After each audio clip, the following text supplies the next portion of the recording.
It is already written. That is the part almost no one is saying out loud. Not that a punishment is coming, not that a warning has been issued, but that the document itself, the decree, the sealed instrument of excommunication, is reported to be sitting finished somewhere inside the walls of Rome, waiting for a single date to arrive. July 1st. And on a small hillside in Switzerland, in a chapel at Écon, 4 men have already been named who do not yet know whether they will be bishops or whether they will be cast out of the visible church on the very same afternoon. Rome is quiet about it. The men at Écon are not. And between those two silences, an entire generation of faithful Catholics is being asked to choose a side they never wanted to be on. If you have felt that pull this past year, the sense that something old and painful is opening again, stay with me. And if these stories matter to you, take 1 second to subscribe and tell me in the comments where you are watching from tonight, because what we are about to walk through is not a rumor. It is history repeating itself, almost to the day. Let us go back, because to understand what is supposed to happen on July 1st, 2026, you have to understand what already happened on July 1st, 1988. The man at the center of that earlier story was named Marcel Lefebvre, a French archbishop, a missionary, a figure who had once sat among the fathers of the Second Vatican Council, and then spent the rest of his life convinced that something had gone terribly wrong inside the church he loved. By the late 1980s, he was old, he was dying, and he was afraid of one thing above all others, that when he was gone, there would be no bishop left to ordain priests in the traditional rite he had given his life to defend. The Society of St. Pius X, the fraternity he had founded, had priests. It had chapels. It had seminaries. What it did not have was a future, because only a bishop can ordain a priest, and only a bishop can make another bishop. Without one, the whole structure would die with Lefebvre. Rome knew this. Pope John Paul II knew this. And there were negotiations, real ones, painfully close to success. There was a protocol of agreement, signed in May of 1988, that would have given Lefebvre a bishop chosen with Rome's blessing. He signed it, and then, within a single day, he withdrew his signature. He did not trust the date Rome offered. He did not trust the future Rome promised. He decided he would consecrate the bishops himself, alone, without permission. The Vatican sent him a formal canonical warning. A telegram. It told him plainly what the law said and what the consequence would be if he proceeded. Consecrate a bishop without the mandate of the Pope, and you place yourself outside. He proceeded anyway. On June 30th, 1988, in front of a crowd at Écon, with an elderly Brazilian bishop named Antonio de Castro Maia standing beside him as co-consecrator, Marcel Lefebvre laid his hands on the heads of 4 priests: Bernard Fellet, Bernard Tissier de Maleret, Richard Williamson, Alfonso de Galarreta. 4 new bishops, made without Rome, against the will of the Pope, in open defiance of a warning he had read with his own eyes. He believed he was saving the church. Rome believed he had just torn himself out of it. And here is where the document enters the story. Because what came next was not a sermon, and it was not an argument. It was paper. It was law. The very next day, on July 1st, 1988, the Congregation for Bishops issued a decree. It was signed by a cardinal from Benin named Bernardin Gantin, and that decree did not so much create a punishment as it announced one that had already taken effect. It declared that Archbishop Lefebvre, the co-consecrator de Castro Maia, and the 4 newly consecrated bishops had incurred excommunication, automatic, immediate. The Latin phrase the Church uses is late sententiae, a sentence already passed. This is the part that frightens people, and it should be understood correctly, because so much false information surrounds it. Under the law of the Church, certain acts carry a penalty that falls the instant the act is committed. No trial, no hearing, no judge reading a verdict. The penalty is attached to the deed itself, the way fire is attached to flame. The Latin word for this kind of penalty is censure, and a censure is not meant to punish the way a court punishes a criminal. It is meant to correct. It is meant to bring a person back. And the consecration of a bishop, without the mandate of the Pope, is exactly that kind of act, because the Church has always held that the power to make a bishop is not something a man simply possesses and may hand out as he pleases. A bishop is consecrated for the whole Church, in communion with the whole Church, and that communion runs through one office and one office only, the chair of Peter in Rome. To make a bishop without Rome is, in the eyes of the Church, to make a bishop against the very thing a bishop exists to serve. In the current code of canon law, the canon that governs it is numbered 1382.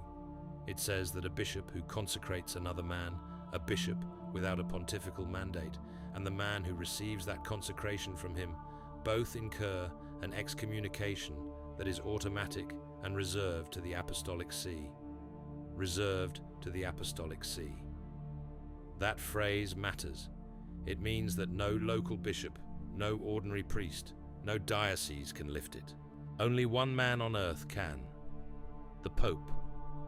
So in 1988, the moment Lefebvre's hands came down on those four heads, by the reckoning of Rome, 7 men were already excommunicated before the ceremony even ended. The decree of Cardinal Gantin did not pronounce a new sentence. It held up a mirror and said, "Look what you have done to yourselves." 2 days later, on July 2nd, John Paul II went further. He issued an apostolic letter, a document whose opening Latin words were Ecclesia Dei Afflicta, the Church of God afflicted. In it, the Pope called the consecrations a schismatic act. He spoke of the disobedience to the Roman pontiff as something that, in this case, constituted a true rupture. And then, with the same hand, he did something tender. He created a special commission to care for all the priests and faithful who loved the old liturgy, but who did not want to follow Lefebvre into the dark. He opened a door, even as another was closing. That was the shape of it, a defiant act. A document the very next day naming the consequence. A papal letter the day after that, explaining the wound to the whole Church. Punishment and mercy, side by side, all within 72 hours. Now, hold that picture in your mind, the warning, the consecration, the July 1st decree, and look at what is in front of us tonight. Because the men at Icône never disappeared. The Society of St. Pius the Vix survived. It grew. It built more seminaries, ordained more priests, spread to more countries than Lefebvre ever saw in his lifetime. And the 4 bishops he made in 1988 aged, just as he had, until the same fear that haunted him began to haunt them. Bishops do not live forever, and a society that depends on bishops to ordain its priests must, sooner or later, make new ones or watch itself slowly die. There was a strange and hopeful chapter in between. In 2009, Pope Benedict XVI, a gentle theologian who had spent decades trying to heal the rupture, lifted the excommunications of the 4 surviving bishops. He was careful about what that did and did not mean. He said plainly that the society still had no canonical status in the Church, that its ministers did not yet exercise legitimate ministry. Lifting the excommunication was not full reconciliation. It was a hand extended across a chasm, an invitation to come the rest of the way home. For years it seemed the journey might end well. It did not. The dialogue stalled. The deepest disagreement, the one about the Second Vatican Council itself, never closed, and so the 2 sides have remained for years now in a strange suspended state, neither fully separated nor fully reconciled, like a marriage that has not ended but has not healed. And now the clock that ran out on Lefebvre is running out again. In February of this year, the Society announced it. New bishops would be consecrated. The date chosen was July 1st, 2026. The place, once again, Icône, the same hillside, the same chapel, And to anyone who knows the history, the choice of that date lands like a bell. July 1st, the anniversary, almost to the day, of the decree that cut Lefebvre off. Rome did not stay silent this time either. On the 12th of February, the man who now leads the Vatican's doctrinal office, Cardinal Victor Manuel Fernandez, received the Superior General of the Society, an Italian priest named Davide Pagliarani. They spoke. The Cardinal offered a path forward, a theological dialogue, a way to talk through the very questions that have divided them for half a century. And Father Pagliarani wrote back. He welcomed the conversation but said he could not accept the conditions. The wound over the council, he wrote in effect, was still open. Nothing had changed. Then came May the 13th. On that day, Cardinal Fernandez, in the name of the Dicastery for the Doctrine of the Faith, issued a statement of cold clarity. The ordinations announced by the Society, he said, do not have the corresponding papal mandate. To proceed with them would be a schismatic act, and formal adherence to that schism, he wrote, constitutes a grave offense against God and entails the excommunication established under the law of the Church. There it was again. The same warning Lefebvre received by telegram, now issued to his successors in the language of the modern Vatican. Do this, and you place yourselves outside. The Society's answer came at the end of May. They did not retreat. They published the names. 4 priests, chosen to be made bishops on July 1st. A Swiss priest, an American, 2 Frenchmen. 4 men, exactly as in 1988. 4 heads waiting for the same hands. 4 lives about to be changed in the space of a single ceremony. And this is where we arrive at the document this whole story is named for. According to reporting from Roman sources, and it must be said honestly that this is reporting and not an official act the Vatican has confirmed, Pope Leo XIV is said to have decided to follow what they are calling the 1988 jurisprudence. To do, in other words, exactly what John Paul II did. And he is said to have already had a decree prepared, similar in tone and in content to the one Cardinal Gantin signed on July 1st, 1988. Think about what that means. Not a pope reacting in anger after the fact. Not a man caught off guard. A decree written in advance, finished, waiting. A document that exists before the act it responds to has even occurred. That is what gives this its peculiar weight. The sense of a sealed envelope sitting on a desk in Rome with a date already on it. Now, I am not going to tell you what is in that document word for word, because no honest person has read it and published it, and I will not put invented sentences into the mouth of a pope. But I can tell you what such a decree contains, because the law that shapes it has not changed in 38 years, and the precedent it follows is a matter of public record. A decree following the 1988 pattern would not invent a new punishment. It would declare one that the law has already attached to the act. It would state that the bishops who perform the consecration and the men who receive it have incurred the automatic excommunication of Canon 1382, reserved to the Apostolic See. It would name the act a schismatic act, and it would do something pastoral as well, the way Ecclesia Dei did. It would call upon the priests and the faithful who love the old Mass not to follow the consecrating bishops into separation, but to remain united to the Vicar of Christ. It would close one door and in the same breath hold another one open. That is the shape of the document that is reported to be waiting. Not a thunderbolt. A mirror again, held up to men who are about to act, saying once more, look what this will do to you. And there is a second layer here, that the word excommunication hides from people who hear it only as a curse. The decree of 1988, and any decree that follows its pattern, does not only speak to the men being consecrated, it speaks to everyone watching.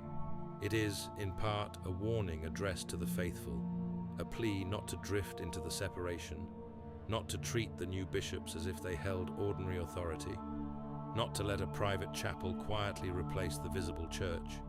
That is why these documents always carry, underneath the hard language, a kind of grief. They are written by men who do not want to write them. And here is what almost no headline will tell you. The man whose name now sits at the bottom of that potential decree, Pope Leo XIV, has been the Bishop of Rome for barely a year. He was elected in May of 2025, an American by birth, a man who spent long years as a missionary in Peru before Rome called him home. He did not seek this fight. He inherited it. The clock that started ticking when Lefebvre withdrew his signature in 1988 has simply kept running, through one pontificate after another, and it has now reached the desk of a pope who has held the keys for only a handful of months. That is the strange burden of the office.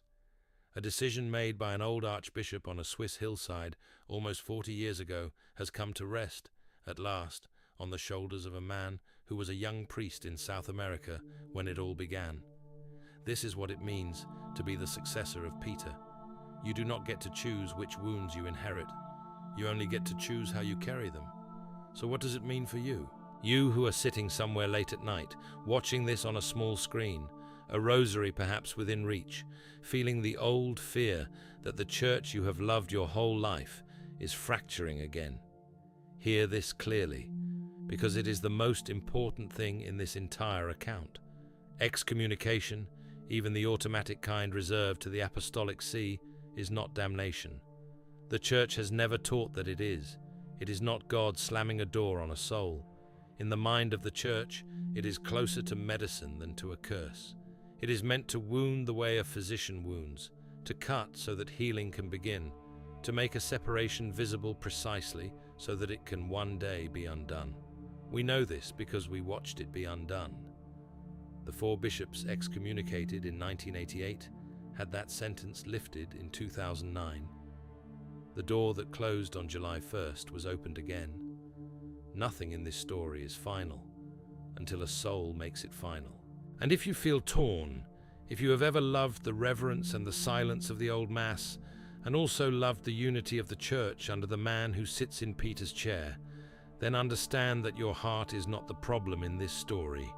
Your heart is the whole reason both sides claim to be fighting. Rome says it acts to keep you united to the Vicar of Christ. The men at Econ say they act to preserve the faith they fear is being lost. Both invoke your name, both reach for your hand, and you, in the quiet of your own conscience and prayer, are not asked to write decrees or consecrate bishops. You are asked only to remain faithful, to stay close to the sacraments, to pray for unity, and to refuse to let fear turn into bitterness. July 1st is coming. The men have been named. The warning has been given, just as it was given in 1988. And somewhere in Rome, if the reports are true, a document waits with a date already written on it, the same date that cut a man off from the church 38 years ago. We do not yet know whether those hands will come down on those 4 heads. We do not know whether the seal on that decree will ever be broken, or whether, in the final hour, some word from a chapel in Switzerland or a desk in Rome will change everything. History has surprised us before. A door that closed in 1988 opened in 2009. Mercy has the last word more often than the headlines admit. But the pattern is unmistakable. The same hillside, the same number of men, the same canon law, the same anniversary chosen, it seems, on purpose, and a young pope from the far side of the world holding a pen over a wound that was open before he ever wore white. So watch the calendar.